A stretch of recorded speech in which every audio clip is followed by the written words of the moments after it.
Vernacular architecture contributes positively to the urban, social, and economic dimensions and responds to the surrounding circumstances, whether natural or social.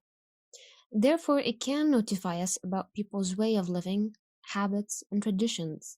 It represents the social character of the people. Thus, the loss of vernacular architecture is the loss of social memory. With that being said, earth architecture reflects the type of social life, and that differs from one area to another. As we can tell from the architectural patterns, the type of dwellings from wealthy families or middle income families to low income ones. Consequently, there are different dwelling designs, and each has a mechanism of accommodating the various social needs. However, the heritage of earthen architecture is declining as the village is turning into a city due to changes in people's lifestyles and the incline towards modernization, that resulting in rural migration and neglecting agriculture. Nevertheless, there is some kind of nostalgia towards such architecture, yet it's widely believed that earth dwellings represent poverty and retrograde. Earth is one of the oldest building materials known to humankind and is widely used in construction in different parts of the world and has been developed by a variety of technologies. Syrian earth architecture dates back to 11,000 years, and its characteristics depend on its history, location, and surrounding economic, social, and climatic environment. Earthen architecture in Syria is part of its culture. It relies on community engagement and achieves environmental and economic efficiency as well as cultural heritage in the memory of society. Currently, earth architecture is no longer alive in Syrian cities, except in old districts where they are considered archaeological monuments. On the other hand, you can still spot it in the countryside, but a huge percentage is destroyed because of the war, and the tradition is shifting towards modern construction methods and materials. Syria has a diverse variety of available materials due to its geological features. Basalt is common in the south central region, while limestone and sandstone are abundant in the central and eastern regions, and clay is predominant in river basins. As a result, the building materials used in traditional architecture are different, increasing the variety of architectural styles and providing the opportunity to exchange knowledge, know-how, and materials domestically. The rural population, which accounts for less than half of Syria's total population, is steadily declining due to low rural population growth and urban migration. The rural areas of Syria have two traits: their fragmentation, as they are mainly remote places, and their high urbanization ratios. In general, Syria has farmlands to the west and north, meadows and plains with agricultural activity in the central region, and deserts to the east and south of the country. Most of the countryside residents work in agriculture. Over the last few decades, the demand for housing solutions has increased year by year due to the growing population.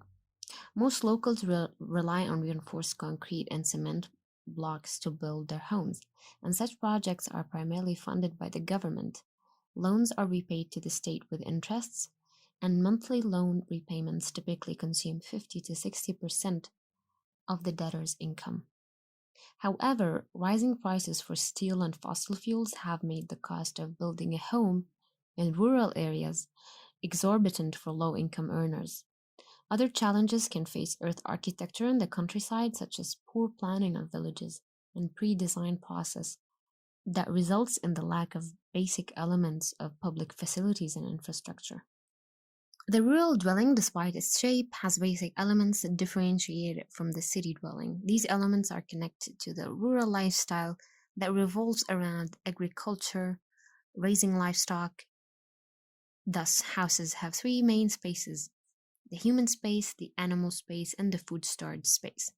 These components, with their different arrangements, depending on the climate and seasons, forms an essential feature of a country house. The arrangement of these components had changed between the late 18th century and the beginning of the 20th century due to urbanization, as we said, which impacted the dwelling form. We can categorize these forms into these types: simple house, courtyard house, Iwan house, and arcade house. The world is currently suffering from multiple crises, and earth can be a promising material.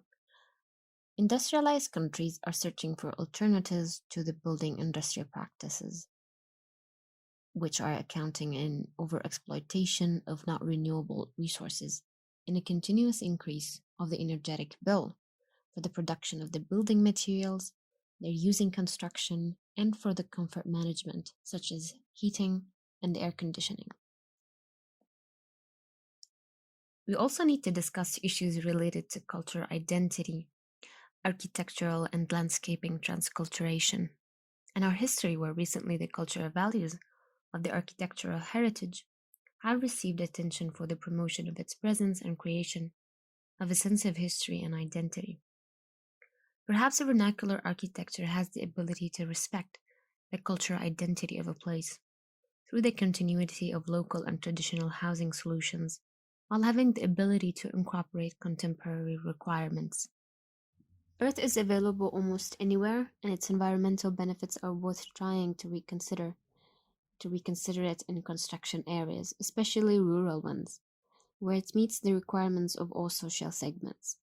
It is considered a clean material as no pollution is caused in all construction phases, and it can be recycled or reused, and most importantly, earth is fireproofing.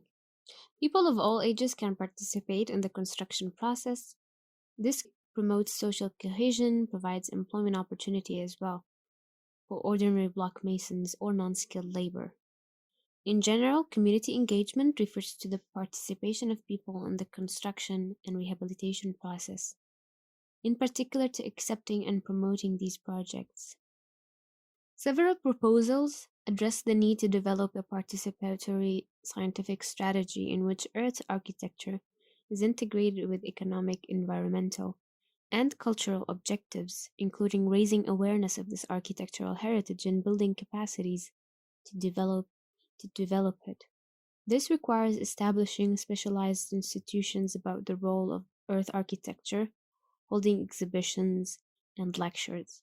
Additionally, incorporating local materials subjects in the curricula of architecture and civil engineering in Syrian universities to familiarize students with the architectural culture related to earth architecture specifically, and the necessary information about this material, while also enabling them to participate in real building models that allow them to interact with the locals. On the other hand, a more integrated collaboration is needed between the government and the private sector through workshops for traditional techniques and introducing regulations and facilities that encourage the use of natural and local materials. Recognizing the importance and benefits of vernacular architecture and exhibiting it in a modern and acceptable form is a shared responsibility on many sectors, including academic, engineering, and architecture, as well as organizations related to culture, heritage, and environment. Thanks for watching.